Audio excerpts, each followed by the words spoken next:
मेरा नाम इफ्तिखार अहमद सैफ़ी है और मैंने यूनानी मेडिसिन एंड सर्जरी से इंडिया से ग्रेजुएशन किया अलीगढ़ मुस्लिम यूनिवर्सिटी से, और उसके बाद एनडी की अमेरिका से, doctor of naturopathic medicine California से, और उसके बाद 9 साल फिर हॉलीवुड में प्रैक्टिस की और फिर अल्लाह सुब्हान करीम यहाँ लेकर आ गए दुबई।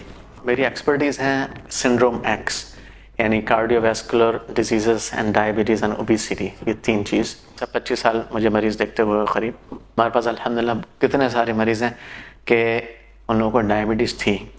इस मेरी बात को सुनकर डॉक्टर्स को थोड़ा सा ताज्जुब होगा और से, यानी कि यानी हो सकता है कुछ ऑब्जेक्ट भी करें, लेकिन कितने मेरे पास मरीज़ अल्हम्दुलिल्लाह इनको डायबिटीज़ थी, अभी कोई डायबिटीज़ मेडिसिन की ज़रूरत नहीं है उन्हें, और हमने उनको ऑब्ज़र्व किया है ना। ख़ुद मुझे अल्लाह हम सब की हिफाज़त फरमाए, आपसे दुआ की दरख्वास्त है। आज से करीब 10 साल पहले तक डायबिटीज़ थी और अल्लाह का एहसान है, अल्लाह का शुक्र है, अल्हम्दुलिल्लाह अभी नहीं, अल्लाह का एहसान है। तो तरतीब सही करने की ज़रूरत है। अच्छा, खाली इल्म से भी कुछ नहीं होगा, नॉलेज तो मुझे पहले भी थी, लेकिन अमल थोड़ा सा उसके ऊपर अमल करना पड़ेगा कुछ चीज़ों के ऊपर, और अल्लाह से मांगना भी है, इंशाअल्लाह सदका कुरान भी है साथ में। तो मेरे पास बड़े सीरियस पेशेंट आए। मैं आपको और बात बताऊँ, यानी मेरे पास एक पेशेंट आए, उनकी 9 जो HbA1c थी 9 थी, कोई दवा भी नहीं ले रहे थे, और थोड़ा सा होता है डिनाइल, एक आदमी का कहता नहीं मैं तो आई एम फिट। तो मैंने उनके टेस्ट करवाया, मैंने कहा उसके बाद मैं आपसे बात करूँगा। पहले टेस्ट हमारे सामने होता है, इसको मरीज़ को फिक्र भी होती है थोड़ी सी, इसलिए करवाते हैं, फिर फॉलोअप भी करना होता है। तो वो टेस्ट के लिए भी तैयार नहीं थे, बड़ी मुश्किल। मैंने कहा मैं आपको ट्रीटमेंट नहीं कर सकता, मुझे ये चाहिए। जब उनका 9 आया देखा, फिर मैंने उनको, वो जो लैब वाले थे उन्होंने भी थोड़ा सा उनको समझा दिया, तो थोड़े डरे हुए मेरे पास आए कि डॉक्टर साहब मुझे तो पता नहीं था इतनी शुगर हो रही है ये। फिर मैंने उनको कहा कि देखिए आपको दवा की भी ज़रूरत पड़ सकती है, मैं दवा नहीं लूँगा, मैं हरगिज़ नहीं लूँगा। तो मैंने कहा अच्छा ऐसा है। फिर आगे कुछ दिन के लिए मैं आपको बताता हूँ, 3 हफ्ते का सिर्फ प्रोग्राम है। अगर ये आप काबू में चीज़ें नहीं आ रही हैं फिर आपके लिए दवा है, लेकिन आपको 3 हफ्ते के लिए सिर्फ ट्रायल है। तो ठीक है आप बताइए, मैं करूँगा। मैंने उनको पूरी तरतीब समझाई, जो मैं आपको बता रहा हूँ कि ये सैलड है और फिर स्टीम सैलड है, उसके साथ ये गोश्त खा सकते हैं, चिकन खा सकते हैं, फिश खा सकते हैं, कम खाना है, और पूरी तरतीब जो ये सब मैंने उनको बताई। फिर मैंने उनसे कहा कि कभी कभी बहुत से मरीज़ों के साथ सीरियस होना पड़ता है, ईजी लेते हैं बहुत से मरीज़। तो मैंने कहा कि मुझे ये सारी चीज़ चाहिए, लेकिन मुझे हर खाने की तस्वीर चाहिए आपने जो खाए, और 1 हफ्ते, आप 3 हफ्ते के बाद, यानी कि आप 1 हफ्ते के बाद मुझे मैसेज करेंगे, ईमेल करेंगे, फिर 2 हफ्ते के बाद, 3 हफ्ते के बाद, और मुझे आपकी तस्वीरें भी चाहिए, और आप ये 3 टाइम 4 टाइम अपने ब्लड शुगर को यानी चेक करेंगे, उसकी रीडिंग मुझे चाहिए। और मुझे आपकी जो आपने ये जो खाना खाएंगे ना, तो उसकी मुझे आपका हाथ रख कर तस्वीर चाहिए। बहुत से लोग डाउनलोड करके मुझे दिखाते थे पहले, यानी सैलड दिखा दी और डाउनलोड करके डॉक्टर साहब ये खा रहा। तो मैंने कहा आपका हाथ मुझे मालूम है, आप अंगूठी वाली पहनते, ठीक है। तो मैंने उनके ऐसे करके फिर माशाल्लाह उन्होंने किया। अच्छा, जब उन्होंने शुरू में जो रीडिंग ली तो कोई रीडिंग उनकी 300 से कम नहीं थी, 300 या 400 के बीच में थी। तो खुद परेशान हो गए देख के। उसके बाद अल्हम्दुलिल्लाह 3 हफ्ते के अंदर अंडर 200 हो गई उनकी शुगर विदाउट एनी मेडिकेशन। माशाल्लाह अब उसको काफ़ी अर्सा हो गया इस बात को, माशाल्लाह he is fine without medication. लेकिन अब उनको पता चल गया कैसे खाने की तरतीब है।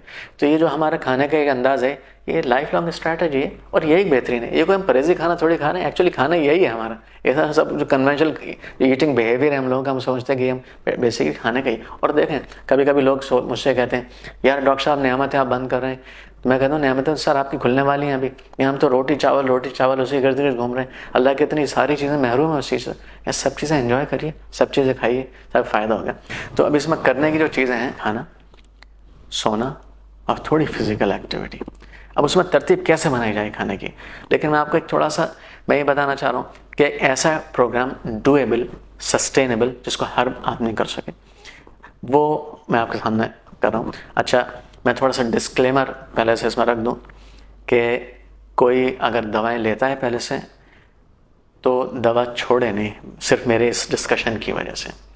अपने डॉक्टर से यानी रब्ता करें, उसके साथ शेयर करें अपनी बातों का, और फिर देखें कैसे क्या करना है तरतीब, और डॉक्टर को फॉलो करें। यानी ये चीज़ें करने की ऐसा ही बिल्कुल इसको फॉलो करना है, लेकिन थोड़ा सा इसमें ऐसा नहीं कि फ़ौरन बस मेरे भी डिस्कशन सुना और अपने एकदम सब दवाएँ छोड़ दी, ऐसा नहीं। अब खाने की जब हम बात करते हैं फूड, तो इसमें कुछ फैक्टर्स हैं। सबसे इम्पॉर्टेंट फैक्टर खाने में यह है कि खाने की क्वांटिटी कम की जाए। देखें कितना भी अच्छा खाना है, अगर ये मेरा देखिए रूल नंबर 1 है, इसको आप डिस्कशन तो और भी आगे कुछ चीज़ों का होगा, क्या खाना है क्या नहीं खाना, लेकिन इस रूल को प्लीज़ जहन में रखिए और इसको मत भूलिए, यानी कि हर जगह अप्लाई होगा। खाने की क्वांटिटी कम हो, खाना हम कितना भी अच्छा खाएं, super duper green from rain forest of Amazon, लेकिन अगर क्वांटिटी ज़्यादा है it is not good for us, simple is that. अच्छा, खाने की क्वांटिटी कम। देखें हमारी क्लास हो रही थी जब मैं अमेरिका में पढ़ रहा था, तो हमारे प्रोफेसर दाखिल हुए हमारी क्लास में और आते ही उन्होंने हमसे कहा कि सब स्टूडेंट्स ऐसे करें, ऐसे यूँ करके, आप लोग भी करिए ऐसे। 1 मिनट के लिए मैं आपको बताता हूँ क्यों ऐसे। फिर उन्होंने कहा कि ये आपके यानी हर किसी शख्स का अपना मैदे का साइज़ है, ये यानी ये मेरे मैदे का साइज़ है, आपके हिसाब से ये आपके मैदे का साइज़ है। तो क्या मतलब, इतना सा हम लोग खाते कितना, इतना सारा खाते हैं, है ना। तो हमारा एक स्टूडेंट है, उसने सवाल किया कि सर हम लोग तो ज़्यादा खाते हैं फिर जाता कहाँ है वो कहाँ। तो उन्होंने कहा कि हमारे ये जो गैस्ट्रिक पाउच है, मैदा है, ये स्ट्रेचेबल है, थोड़ा एक्सटेंड हो जाता है। तो लेकिन उन्होंने कहा कि स्ट्रेच तो हो जाता है, लेकिन इसके अंदर जो गैस्ट्रिक ग्लैंड्स हैं या एंजाइमेटिक जो सेक्रेशंस हैं वो लिमिटेड है, वो इस खाने के जो पाउच है ना उसके हिसाब से बने हुए। तो हम जब खाना ज़्यादा खाएंगे तो क्या होगा कि वो एंजाइम्स तो उतने लिमिटेड निकलेंगे, तो हमारे डाइजेस्टिव सिस्टम के ऊपर बुरा असर पड़ेगा, उसको पूरा डाइजेस्ट नहीं कर पाएंगे। तो हमें यानी इसका ख्याल रखना है कि कितने हमें खाना खाना है। अच्छा, फिर उन्होंने क्या कहा, उन्होंने कहा कि नहीं अभी थोड़ी सी जगह और छोड़ो। क्यों? उन्होंने कहा कि भाई ये जो एंजाइम्स गिरेंगे जो उसको डाइजेस्ट करें खाने, वो भी तो इसी पाउच में करने, तो leave some place for that also, some space. अच्छा, उसके बाद उन्होंने क्या कहा कि नहीं अभी थोड़ी सी और जगह छोड़ो, इसलिए कि खाना ये it's like a churning machine, जो घूमता है ना खाने से, थोड़ा सा उसमें पेरिस्टाल्टिक मूवमेंट्स होते हैं और उसको थोड़ा कहने उसके लिए थोड़ा तो रूम छोड़ो, एकदम टाइट हो जाएगा तो फिर कैसे। तो इस तरह उन्होंने कहा। तो मुझे अल्लाह के रसूल सल्लल्लाहु अलैहि वसल्लम की हदीस याद आ गई कि आपने कहा पेट के 3 हिस्से करो, है मैदे के 3 हिस्से करो, तो वही वाली वो खाने कौन कौन से जिससे इंसुलिन का सेक्रेशन ज़्यादा होता है। नंबर 1 शुगर, वो तो हम सबको पता है। नंबर 2 कौन सा है?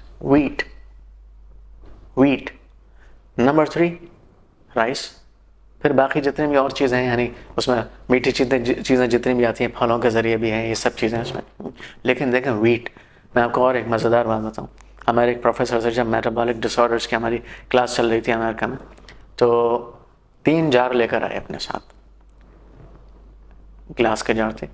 100 ग्राम एक में शुगर थी, दूसरे में 100 ग्राम राइस थे अनकुक्ड, और तीसरे में 100 ग्राम व्हीट फ्लावर था, आटा। उन्होंने हमसे ये सवाल किया कि अगर किसी को डायबिटीज़ है या कोई ओबीज है, वज़न कम करना चाहता है, तो इसमें से कौन से खाने उसको छोड़नी चाहिए, कौन सी चीज़ छोड़नी चाहिए। तो जाहिर सी बात है सबने कहा शुगर, ठीक है ना। फिर उसके बाद उन्होंने कहा तीनों ऑलमोस्ट ऑल सेम। आपको ताज्जुब होगा ये बात कि मैं कभी यहाँ लेक्चर भी देता हूँ डॉक्टर्स में, और तो अक्सर जो है डॉक्टर्स मुझसे सवाल करते हैं, मैं उनसे कहता हूँ कि तीनों चीज़ें बराबर हैं, तकरीबन। फ़र्क है, लेकिन कितना फ़र्क है मैं आपको बताता हूँ। देखें 100 ग्राम अगर आप शुगर लेंगे तो उसमें करीब 18 चम्मच ग्लूकोज है, यानी देखिए शुगर भी कन्वर्ट ग्लूकोज में होगी बॉडी में, आटा जो है ये भी ग्लूकोज में कन्वर्ट होगा, राइस भी ग्लूकोज में कन्वर्ट, एंड प्रोडक्ट ग्लूकोज। जब आप शुगर लेंगे ये कन्वर्ट होगी ग्लूकोज में 100 ग्राम, तो करीब 18 चम्मच शक्कर बन 18 से 19 बनेगी। जब आप आटा होगा तो ये करीब 15 से 16 चम्मच, बल्कि अगर वो वाइट फ्लावर है तो 17 चम्मच, यानी 16-17 चम्मच शक्कर हुई। चले आप 15 से 16 मान लिए, सेफ। अच्छा, राइस 15-16, 2 से 3 मैक्सिमम 3 बल्कि 2 चम्मच का सिर्फ फ़र्क है शक्कर में प्योर में और आटे या चावल में के अंदर।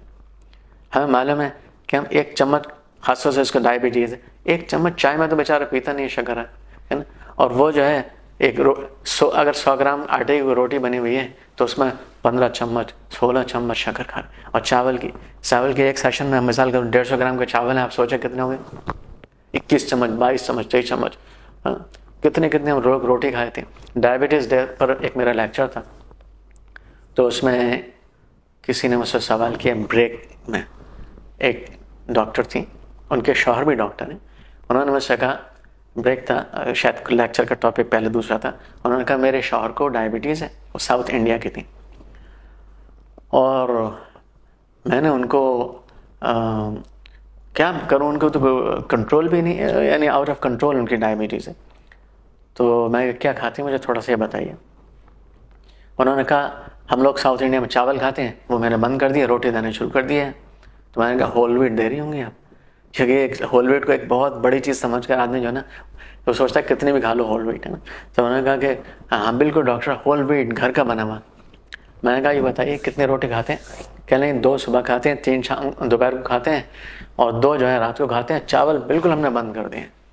तो बड़ा मुझे तरस आया उनके ऊपर। तो मैंने कहा अच्छा, तो डायबिटीज़ ठीक नहीं हो रही है? क्या नहीं ठीक नहीं? तो मैंने कहा इस अंदाज से तो मुझे नहीं लगता कि ठीक होगी, वजह क्या है? तो मैंने उनसे ये पूछा कि आप ये बताइए कि 100 आपके 1 किलो आटे में कितनी रोटियां बनती हैं, आप बनाती हैं खुद? तो उन्होंने एक अंदाज़ से कहा शायद 16 रोटियां बनाती होंगी। तो मुझे ऐसा याद नहीं है नंबर्स। तो मैंने कहा अच्छा 16 को आप कन्वर्ट करिए। 16 का मतलब है शायद 70 ग्राम की रोटी बनी हुई होगी, है ना, 70 ग्राम। देखिए मैंने आपसे जैसे कहा 100 ग्राम आटे के अंदर करीब 16 चम्मच शक्कर, ठीक है। अब 70 ग्राम के आधे कितने होगी? 12 चम्मच, 11-12 चम्मच शक्कर, ठीक है ना। अब वो 7 रोटी खा रहे हैं, ठीक है ना, 7 रोटी खा रहे हैं। 70 ग्राम की अगर रोटी है 490 ग्राम्स हो गए ना, समझ गए ना। आप 400 ग्राम समझ लें, ठीक है ना। आप 350 ग्राम समझ लें वो रोटी खा रहे हैं रोज़ाना, ठीक है ना। अब आप अगर 400 ग्राम है मिसाल के तौर पर, आप मल्टीप्लाई करिए कितने चम्मच शक्कर, यानी आराम से अगर आप उसको 350 भी माने, 300 यानी 50 चम्मच के शक्कर, 45 to 50 teaspoon a day this gentleman is eating every day and he expects his sugar to go down. समझे ना, इतनी अगर कोई खा रहे हैं इतनी सारी चम्मच शक्कर के, तो कैसे ग्लूकोज के, तो कैसे डायबिटीज सही होगी। अच्छा, लोग पर यकीन नहीं आता किसी को जब मैं बात कर रहा हूँ, मैं उनसे कहता हूँ अभी आप गूगल करिए, सबके पास इंटरनेट है, अभी आप लोग बैठे हुए ना, आप गूगल करिए सब, आप ये टाइप करिए calories in 100 gram of wheat flour. Calories आप पहले टाइप करिए calories in 100 gram of sugar, calories आएंगे करीब 380, 84, 86, ठीक है। फिर आप टाइप करिए calories in 100 gram of wheat flour, ठीक है। उसमें ये करीब 320 to 340 आएंगे। वो इसलिए है कि वो होल व्हीट है या वाइट फ्लावर है, इस किस्म की चीज़ें आप आएंगी। अच्छा, फिर चावल में भी ऐसी आएंगी करीब 1 ग्राम में 4 कैलोरीज होती है, 1 ग्राम कार्बोहाइड्रेट में 4 कैलोरीज होती हैं। अब आप उससे डिवाइड कर दीजिए, आपको खुद पता चलेगा कितनी। यानी अगर आप सिर्फ आप ये देखें, बहुत ज़्यादा डीप बन जाइए, थोड़ा मैथमेटिक्स यहाँ आ गया। आप ये देखिए कि 100 ग्राम आटे के शक्कर के अंदर 380 कैलोरीज हैं। तो आटे के अंदर अगर वाइट फ्लावर है, जो अक्सर हम लोग वही इस्तेमाल करते हैं, तो कितना आ गया 340 ग्राम। चलिए अब होल व्हीट भी है ना, होल व्हीट को मैं आपको एक बात बताऊं, हम कहते हैं होल व्हीट खाना भाई होल व्हीट में आप ये बताइए कितना फाइबर है? मैक्सिमम 5-6% फाइबर है ना, बाकी 94% क्या है अभी भी? वो सारा कार्बोहाइड्रेट है ना। अब 94 का आप मल्टीप्लाई कर दिए, 4 से 4 कैलोरी होती हैं, आप देखें कितनी सारी कैलोरीज निकल कर आएंगे। तो अभी और ये बड़े बड़े लोग गलती करते हैं। मैं एक बड़ी मीटिंग में था, उसमें सब डॉक्टर्स थे और खाना हम लोगों ने खाया। मेरे बराबर में एक बहुत बड़े डॉक्टर बैठे थे, तो खाना खा लिया, चाय का नंबर आया, तो उन्होंने कहा कि मुझे शुगर फ्री टी चाहिए। तो मेरे बराबर में बैठे हुए थे, मैं देख रहा था माशाल्लाह क्या खा रहे हैं। तो मैंने उनको ऐसे, मैं कहा डॉक्टर साहब क्यों? अरब थे। मैं कहा भाई, कह लेंगे वो आई हैव बॉर्डरलाइन डायबिटीज़, ये बॉर्डरलाइन डायबिटीज़ है। अब मैंने खैर उस वक्त कुछ नहीं कहा, सब लोग बैठे हुए। तो जब बाहर आए तो मैंने कहा डॉक्टर साहब आप क्या कर रहे हैं? आपने करीब 40 चम्मच शक्कर मेरे सामने खाई और आपको 1 चम्मच जो है बर्दाश्त नहीं। तो देखें उनका सवाल मुझसे क्या था। उन्होंने कहा डॉक्टर साहब मैंने 40 चम्मच कहाँ शक्कर खाई? मैंने कहा आपने वो मंदी जो चावल बिरयानी थी और जो सीरियन ब्रेड आप खा रहे थे, तो उसके अंदर तो हम लोग मुझे आदत देखने बदल जाता है ना, कमरा कहाँ में कितनी कैलोरीज किस में। तो मैंने कहा डॉक्टर साहब आपने, तो अब देखें उनका एक सवाल देखें। उन्होंने कहा क्या वो लोग इसमें शुगर डाल दें क्या? मैंने कहा डॉक्टर साहब आप अगर ऐसी बातें करोगे तो आपके पेशेंट कैसी बातें करेंगे? तो नहीं, फिर मैंने उनको समझाया, मैंने इसमें कैलोरीज है, ये कार्बोहाइड्रेट है, कन्वर्ट होता है ग्लूकोज के अंदर। देखें तो ये जो चीज़ है इतना सोचता नहीं असल में आदमी, अगर सोचा तो जाहिर सी बात है डॉक्टर उनके समझ में आ जाएगा। तो ये हम लोग इतनी इतनी रोटियाँ, इतनी इतनी शुगर रोज़ाना, यानी 50 एवरेज चम्मच, यानी 40 से 50 एवरेज चम्मच शक्कर हम लोग रोज़ाना खा रहे हैं। तो अब बताइए हमारी डायबिटीज़ का क्या हाल होगा। अच्छा, एक और मैं आपको और बताऊँ, ये बहुत इंटरेस्टिंग है, इसके ऊपर भी डॉक्टर्स काफ़ी कभी कभी तो घूर के देखते हैं मुझे, ठीक है। तो उसमें देखें, एक वक्त में हमारी बॉडी 1 टीस्पून शुगर हैंडल कर सकती है, अगर करीब 70 किलो का वजन है किसी का। कितना? मैंने बोला 1 टीस्पून शुगर, दैट्स इट। अब आप बोलेंगे हम तो इतना सारा खा लेते हैं, कुछ नहीं होता। खाते हैं, लेकिन अल्हम्दुलिल्लाह जैसे मैंने उसके इंसुलिन है, उसका एक निज़ाम है कि वो एक्स्ट्रा को ऊपर कन्वर्ट करके फैट में कन्वर्ट कर दे, तो we are paying a cost for that. लेकिन जो हम खा सकते हैं एक टाइम में, वो 1 चम्मच शक्कर है। वो कैसे, मैं आपको बताता हूँ। हमारी जो शुगर का लेवल नॉर्मल कितना होता है, 80 होता है ना फास्टिंग का, 120 होता है ना बाद में, चलो उसको थोड़ा सा बड़ा भी कर सकते हैं, 140 भी कर सकते हैं, ठीक है। अच्छा, एवरेज निकालना तो कितना हो गया, 100 मिलीग्राम पर decilitre of blood. Clear? 100 milligram पर डेसीलीटर ऑफ ब्लड। 1 लीटर में कितना हो गया, डेसीलीटर कहते हैं कि 1/10 ऑफ ए लीटर, यानी 100 मिलीलीटर। अब 1 लीटर अगर खून है तो उसमें 1000 मिलीग्राम, यानी 1 ग्राम। 1 लीटर खून में 1 ग्राम शक्कर, ये नॉर्मल है। अगर 5 लीटर खून है किसी के अंदर, तो फिर 5 ग्राम शुगर। नॉर्मली 5, 5.5, 6 लीटर ऐसा खून होता है ना, 70 किलो ऐसे ज़्यादा है कुछ, तो एवरेज ये है। तो उसमें हमारे 5 ग्राम शुगर, क्या मतलब, अगर 5 ग्राम शुगर, अब 1 चम्मच में कितना आता है, 5 मिलीलीटर है, 5 ग्राम। अगर हम 5 ग्राम से 2 टीस्पून कर दें, 10 ग्राम, हमारी शुगर 200 हो जाएगी। उधर होती नहीं है 200, इसलिए कि इंसुलिन है, उसको बैलेंस कर देती है। लेकिन we are paying continuously paying a cost for that, क्योंकि हमारे उसको या तो हमारे इंसुलिन इंसेंसिटिविटी उधर बढ़ रही है सेल्यूलर लेवल पर, या फिर हमारी फैट का एक्यूमुलेशन बढ़ रहा है, ट्राइग्लिसराइड्स का एक्यूमुलेशन बढ़ रहा है। तो ये जो चीज़ें हैं बहुत क्लियर हो जानी चाहिए इंशाल्लाह। तो एक वक्त में, जैसे मैंने अर्ज किया, नंबर 1 रूल ये है, बिफोर वी आर सिलेक्टिव कि हम क्या खाएं क्या ना खाएं, एक सबसे पहला रूल, खाने का पोर्शन साइज कम कर दिए। अगर इस रूल को फॉलो करें आप, पोर्शन साइज करके अल्हम्दुलिल्लाह जितनी हलाल और पाक चीज़ें सब खा सकते हैं, लेकिन क्वांटिटी कम कर दी है ना। तो ये 2 चीज़ें अर्ज की कि खाना कम खाना है, फिर ये कि खाना क्या खाना है। उसमें आप खाना क्या खाना है, मैं एक थोड़ा सैम्पल मेन्यू मैं आपको बता देता हूँ कि मिसाल के तौर पर, यानी मैंने अर्ज किया अगर पोर्शन साइज कम करें सब चीज़ खा सकते, लेकिन मिसाल के तौर पर एक मरीज़ हमारे पास डायबिटीज़ वाला आ गया, एक कंडीशन उसको, तो उसको हमें उस कंडीशन को रिवर्स करना है, तो थोड़ा सा एग्रेसिव चेंजेस करने पड़ेंगे।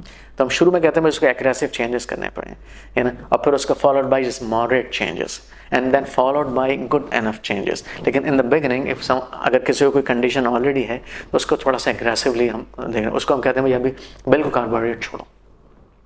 तो यानी बिल्कुल छोड़ने का मतलब कुछ अभी भी जा रहे होते हैं, तो उसको फिर हम कैसे कहते हैं, वो बहुत से लोग कहते हैं भाई मैं अगर रोटी नहीं खाऊंगा, चावल नहीं खाऊंगा तो सालन कैसे खाऊंगा, तो हम कहते हैं भाई सालन चम्मच से खाओ, है ना। तो अभी उसमें क्या करना है, सलाद जो बनती है, यानी सलाद में सिर्फ आप यानी खीरे आपने खा लिए, कुछ भी जो भी आपको यानी रॉ फॉर्म में खाने वाली सब्जी मिल जाए, नॉट जस्ट ग्रीन, कोई भी कलर की, है ना, सबको इकट्ठा कर लिए, चॉप कर लिए, थोड़ा सा उसको ऐसे शेप दे दिए खाई जा सके। चाहे तो उसमें कुछ यानी कि ऊपर से चीज़ है उसको टेस्टी भी हो थोड़ा सा, और यानी देखने में भी अच्छे लगे, ऐसे बना के खाइए, है ना। रेसिपी देख ली बहुत सारी, इस वक्त तो आप भरी पड़ी हैं रेसिपीज़, आप गूगल करिए आपको बहुत सारी रेसिपीज़ मिल जाएंगी, डाउनलोड करिए रेसिपीज़, उसको थोड़ा सा गेटअप भी आए ताकि हमारी आँखें भी उसको लें, उसको खाइए। जैतून का तेल भी डाल सकते हैं, ऊपर से सिरका डाल सकते हैं, नींबू डाल सकते हैं, ऐसे खाइए। ये आपका बेस मील हो गया। कभी आप क्या करिए, सब्जी को उबाल लीजिए, जब आप उबालें तो उसमें खूब सारा गार्लिक डाल सकते हैं, जिंजर डाल सकते हैं, अनियन भी थोड़ी बहुत डाल सकते हैं। किसी को अनियन से गैस वगैरह शिकायत तो कम डालें, पर ये चीज़ बेस चीज़ है। टमाटर खूब सारे डाल सकते हैं उसमें, फिर आपकी जो सब्ज़ी उसमें वो डालना है।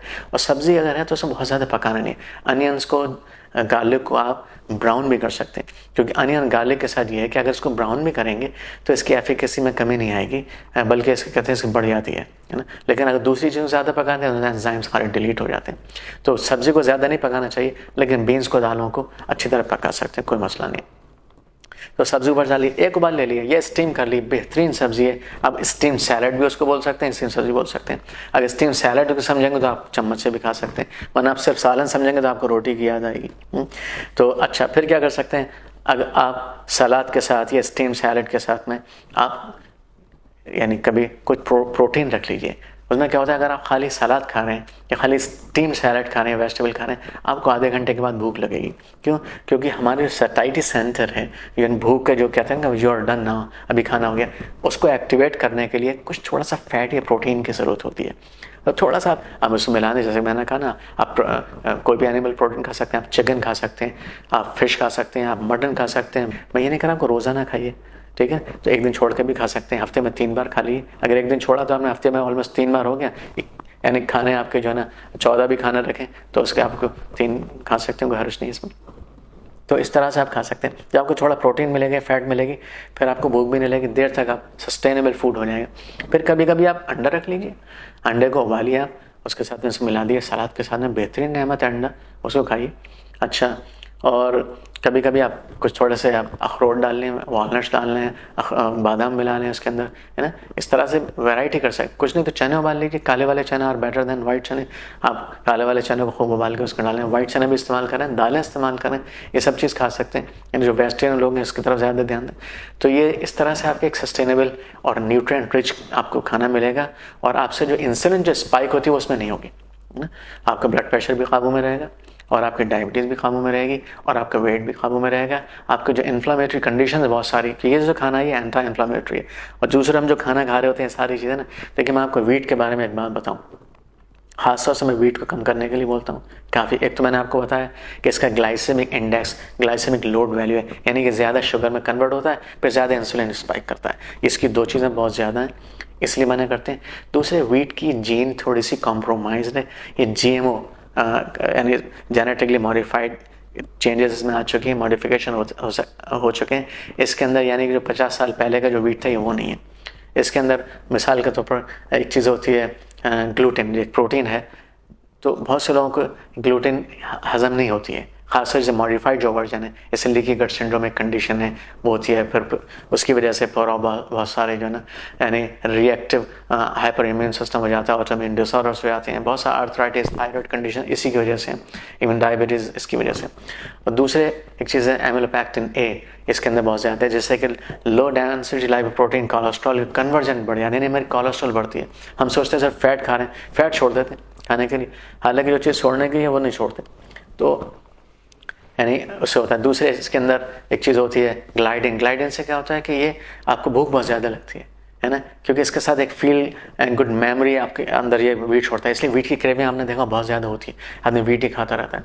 तो इसलिए दूसरे ये कि जब आप वीट खाना, मिसाल का तो आपने एक बार इस तरह कार्बोहाइड्रेट रिच खाना, आपको मैंने जैसा अर्ज किया, भूख जल्दी लगेगी, इंसुलिन स्पाइक होती है, पर छोड़ना मुश्किल होता है। उसके लिए तरीका ये है कि जब आप खाना खाएं, आपने यानी स्टीम सैलड ले ली है या कभी रॉ सैलड ले ली, उसके अंदर वैरायटी चेंज करते रहिए, प्रोटीन्स की, फैट्स की, तो फिर आपको इंशाल्लाह वो स्पाइक जो होती नहीं होती, इसलिए आपको बहुत ज़्यादा भूख भी नहीं लगेगी और क्रेविंग भी धीरे धीरे इंशाल्लाह फिर ख़त्म हो जाएगी। और आप हफ्ते में एक दिन एंजॉय कर सकते हैं वीट को, राइस को। ये मैं बात अर्ज कर रहा हूँ उनको जिनको डायबिटीज़ है और सीवियर डायबिटीज़ है ख़ास तौर से। तो अब थोड़े से आप ये करें नींद के बारे में। नींद एक बहुत इंपॉर्टेंट चीज़ है और इसको अक्सर लोग कम अहमियत देते हैं, यानी लोग एक्सरसाइज को भी अहमियत बहुत से देते हैं, यानी खाने का वाइटामिन भी खाएंगे और एक्सरसाइज भी करेंगे, लेकिन नींद कम से कम ज़रूरी, इतनी ज़रूरी चीज़ जितना खाना या एक्सरसाइज है, क्योंकि आपकी जो पूरे मसल की रिकवरी होती है वो ज़्यादातर सोते वक्त होती है। और थोड़ी बहुत एक्सरसाइज मैं आपसे अर्ज करता हूँ, and walking is the best exercise, it's most sustainable exercise. हर आदमी कर सकता है, हर वक्त कर सकता है, हर जगह कर सकता है अपने हिसाब से। बहुत से लोग कहते हैं कब करूँ मैं वॉकिंग, तो वॉकिंग का या कोई भी एक्सरसाइज का कभी भी करना ना करने से बेहतर है, कभी भी करें ना करने से बेहतर है। हाँ, सबसे अच्छा टाइम सुबह का, लेकिन ना करने से बेहतर कभी भी कर लें आप कुछ ना कुछ ज़रूर, और एक्सरसाइज करें। बहुत से लोग अक्सर मुझे मालूम करते हैं, व्हाट्सएप भी करते हैं, कॉल करते हैं कि डॉक्टर साहब वो फलाना चीज़ के बारे में क्या ख्याल है, आजकल उसके बारे में बड़ा सुना है, बहुत फ़ायदा करिए। कोई कह रहा है कि इंजीर को हम उसमें मिला के खाते हैं ऑलिव ऑयल के अंदर, है ना, कोई कुछ।